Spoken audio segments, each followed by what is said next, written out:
ہمیں یہ ایک نصیحت کی ہے، ٹھیک ہے، وہ کہتے ہیں کہ بیٹا تم نا اپنی قیمت نہ ڈیسائیڈ کرنا. جس طرح میں فیس نہیں رکھتا، میں فری پڑھاتا ہوں. کہتے ہیں جن کی قیمت ہوتی ہے نا وہ لوگ سستے ہوتے ہیں. جو مہنگے لوگ ہوتے ہیں نا، مہنگے پریشیس، وہ انمول، ان کی قیمت نہیں ہوتی. انہیں نہ تو کوئی خرید سکتا ہے، نہ انہیں کچھ چارجز دے سکتا ہے، نہ انہیں کوئی ان کا کوئی ٹائم خرید سکتا ہے. ان کی مرضی، جسے دیں نہیں دیں تو نہ دیں.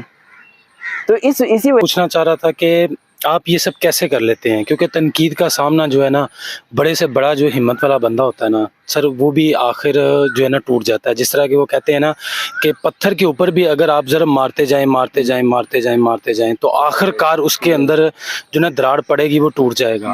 لیکن آپ کو میں کافی دیر سے دیکھ رہا ہوں. وعلیکم السلام. اچھا اسٹوڈنٹ، سیشن تو ہم کریں گے ساتھ، لیکن اس بچے کا ایک سوال تھا رستے میں. بیٹا آپ کا نام کیا ہے؟ محمد علی. علی، کیا سوال پوچھنا چاہتے ہیں؟ سر میں یہ آپ 2013 سے آپ نے سٹارٹ کیا ہوا یہ سب، اور اب تک ماشاءاللہ 10 سال ہو گئے. ان 10 سالوں میں آپ نے ایک نہیں نہ جانے کتنی تنقید کا سامنا کیا ہوگا. کتنے زیادہ بندوں نے آپ کے اوپر یہ جو ہے نا مختلف قسم کے سوالات اٹھائے ہوں گے کہ جی سرکار یہ ہیں ویسے ہے. جس طرح کہ آپ کے انٹرویوز بھی آتے رہتے ہیں، لیکن اس کے باوجود بھی آپ اپنی ہمت نہیں ابھی تک ہارے. یہ سوال اس کا بڑا امپورٹنٹ ہے، اس لیے میں نے ریکارڈ کیا. تو یہ اس کا آنسر دینے سے پہلے میں آپ کو یہ بتانا چاہوں گا کہ بالکل یہ بات 100% ایکوریٹ ہے کہ تنقید سے انسان ٹوٹ جاتا ہے. اور یہ نہیں کہ میں کوئی پتھر کا بنا ہوا ہوں، میں ٹوٹتا نہیں ہوں. میں پتہ نہیں کتنی باری ٹوٹتا ہوں بیٹا، اور پتہ نہیں کتنی باری ایسا ہوتا ہے کہ میں سوچتا ہوں کہ یار اگلے دن میں نے تیاری نہیں کرانی. A lot of the times میرے دماغ میں آتا ہے کہ یار میں نے دوبارہ بچوں کو تیاری نہیں کرانی، چھوڑو یار، فارغ ہوں، دماغ خراب، پڑھیں نہ پڑھیں، کامیاب ہوں نہ ہوں، ان کے میرے سے کیا لینا دینا. لیکن نا میرے دماغ میں صرف ایک ہی بات آ رہی ہوتی ہے کہ وہ جو بچے میرے پاس سلیکٹ ہو کے کسی مقام تک پہنچ چکے ہوتے ہیں نا، میں صرف ان کے ایس ایم ایس پڑھتا ہوں. ان کے ایس ایم ایس میں دعائیں لکھی ہوتی ہیں کہ سر جی آپ کی وجہ سے ہماری زندگی بن گئی، سر آپ کی وجہ سے آج ہم اس نوکری تک پہنچ گئے، سر آپ کی وجہ سے آج ہمارے گھر میں یہ چولہا چل رہا ہے. اور میں ان لڑکیوں اور لڑکوں کے بارے میں سوچتا ہوں کہ جن کے آگے پیچھے کوئی نہیں ہوتا. اگر میں اتنا ڈسہرٹ ہوں لوگوں کے بیڈ کمنٹ سے یا یہ سب چیزوں سے، تو وہ بچے کتنے ڈسہرٹ ہوتے ہوں گے جن کے پاس کوئی روزگار ہی نہیں ہے، جن کے پاس کوئی ذریعہ معاش ہی نہیں ہے. تو اپنے آپ کو ہمت دینے کے لیے صرف میرے پاس ایک ہی طریقہ ہوتا ہے جو میں نے بتایا تھا کہ حضور پاک صلی اللہ علیہ وسلم کی لائف، ان سے بہترین لائف کو کوئی ہے ہی نہیں. انہی لائف کو میں اپنے سامنے رکھتا ہوں کہ حضور پاک صلی اللہ علیہ وسلم نے جب اسلام کو لے کے چلے تھے، کیا مکے کے لوگوں نے پھول پھینکے تھے؟ مکے کے لوگ سارے کے سارے کیا ہو گئے تھے؟ خلاف ہو گئے تھے. ان کے چچا کیا ہو گئے تھے؟ خلاف ہو گئے تھے. ظلم و زیادتی کی انتہا ہو گئی تھی، حتیٰ کہ یہاں تک انتہا ہو گئی تھی کہ مکے سے نکل کے کسی اور شہر نہیں بلکہ مکے کے پاس یہ کھلی جگہ تھی، وہاں انہوں نے 3 سال چند مسلمان جو لوگ تھے، صحابہ کرام تھے، ان کے ساتھ وقت گزارا تھا. اور وہ 3 سال میں مکے کے لوگوں نے پابندی لگا دی تھی کہ کوئی بھی شخص وہاں پر کھانا پینا لے کے نہ جائے. اس حالت میں وقت گزارا انہوں نے. اس کے بعد حسائیوں کی طرف سے وہ ایک آیا تھا قافلہ، انہوں نے کہا تھا کہ ہم آپ کو پناہ دیں گے، ٹھیک ہے. پھر اس کے بعد بھی پناہ دی گئی تھی، سارا سسٹم چلا تھا.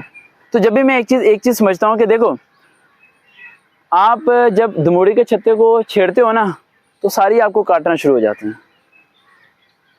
لیکن ایک بات ذہن میں رکھنا، اس چھتے میں سے شہد بھی نکلتا ہے، اس میں سے شہد کی قیمت اس دموڑیوں کے کاٹنے سے بہت زیادہ ہے. تو جب یہ لوگ میرے پہ حملہ کرتے ہیں تو وہ دموڑی کے چھتوں کی طرح ہیں، لیکن ان میں سے جب شہد نکلتا ہے نا تو اس کی قیمت ان کاٹنے سے بہت زیادہ ہے. تو ہمیشہ یہ ذہن میں رکھا کہ میری والدہ نے ہمیشہ مجھے ایک نصیحت کی ہے، ٹھیک ہے. وہ کہتی ہیں کہ بیٹا تم نا اپنی قیمت نہ ڈیسائیڈ کرنا. جس طرح میں فیس نہیں رکھتا، میں فری پڑھاتا ہوں. کہتے ہیں جن کی قیمت ہوتی ہے نا وہ لوگ سستے ہوتے ہیں. جو مہنگے لوگ ہوتے ہیں نا، مہنگے پریشیس، وہ انمول، ان کی قیمت نہیں ہوتی. انہیں نہ تو کوئی خرید سکتا ہے، نہ انہیں کچھ چارجز دے سکتا ہے، نہ انہیں کوئی ان کا کوئی ٹائم خرید سکتا ہے. ان کی مرضی، جسے دیں نہیں دیں تو نہ دیں.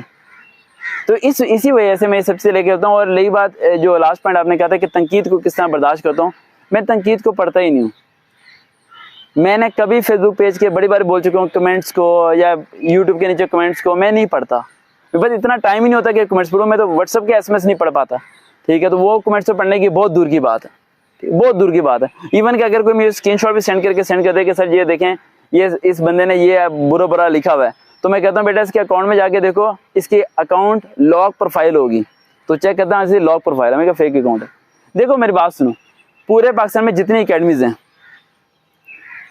جو 70-80 ہزار لے رہے ہیں، मैं सारे टेस्ट फ्री करा रहा हूँ, और अब जो CSS का टेस्ट फ्री कराने लगा हूँ, अभी तो CSS का टेस्ट मैंने शुरू नहीं करवाया, अगर मैं CSS का टेस्ट प्रॉपर्ली शुरू करवाऊंगा और फ्री तैयारी करवाना शुरू करूंगा, हाँ तो फिर ये लोग मेरे खिलाफ नहीं होंगे। और सारे ये लोग कौन है? ये सारे ऑफिसर्स हैं बेटा, जो आर्मी वगैरह की तैयारी कराते हैं, वो तो रिटायर मेजर है, रिटायर कर्नल है सारे।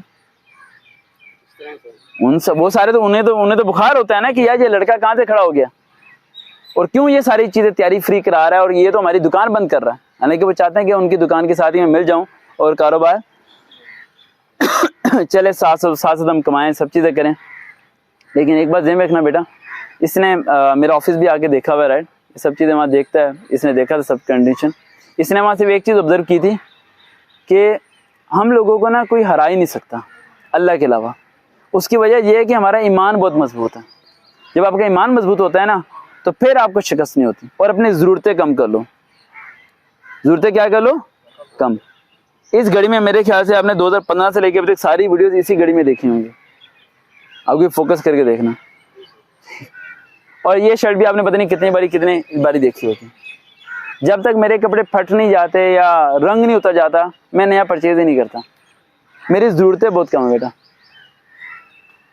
मैं प्याज का रोटी खा सकता हूँ, अचार से रोटी खा सकता हूँ, मैं ज़मीन पे सोता हूँ, मेरे पास बेड नहीं है, वो ऐशो आराम सब चीज़ें नहीं है। लेकिन जो चीज़ मेरे पास है ना, वो उन लोगों के पास नहीं है। जिस तरह शेखुपुर, गुजरांवाला और कहाँ से सिर्फ एक SMS करने पे आप लोग पहुँच गए हो, और वो बाकी बच्चे जिन्हें वो लेने गया हुआ।